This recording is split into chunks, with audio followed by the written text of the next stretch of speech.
ziua! Mă numesc Georgiana și sunt kinetoterapeut. Astăzi vom face un program de recuperare pentru aparatul respirator. Toate exercițiile vor fi cotate cu 3 serii de câte 10 repetări. Primul exercițiu. Vom ridica brațele pe partea de inspir, în timp ce inspirăm pe nas, ușor, treptat, până la nivelul umerilor și expirăm pe gură. Ușor, treptat, până scoatem tot aerul din plămâni.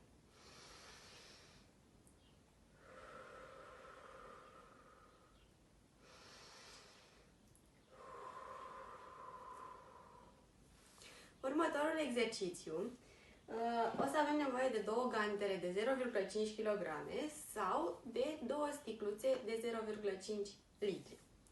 Ducem brațele în lateral și vom ridica până la nivelul umerilor în lateral, inspirând pe nas pe ridicat, expirând pe gură pe coborât.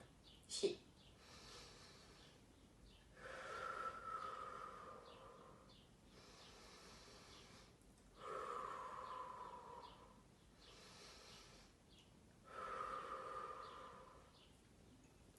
cel de-al treilea exercițiu, avem nevoie de o minge sau o minge de orice mărime sau, dacă nu avem o minge la îndemână, de o pernă mai micuță.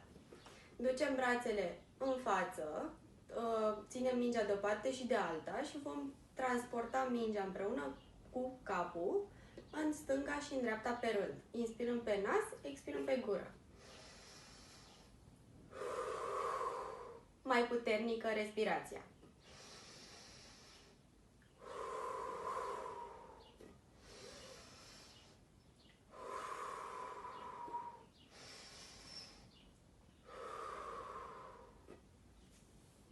Următorul exercițiu, avem nevoie de un baston sau o coadă de mătură.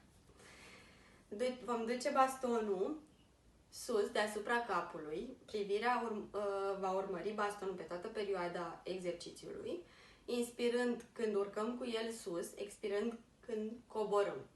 Este mai alertă respirația de data asta.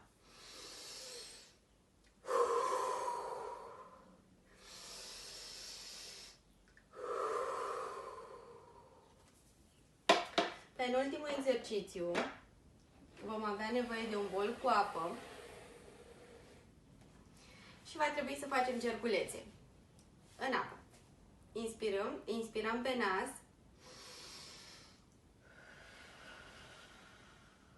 și expirăm puternic pe gură.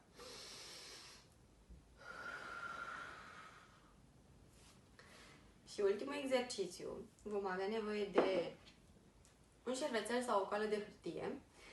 Va trebui să deplasăm șervețelul din ce în ce mai repede. Inspirăm pe nas, să-l mișcăm mai repede.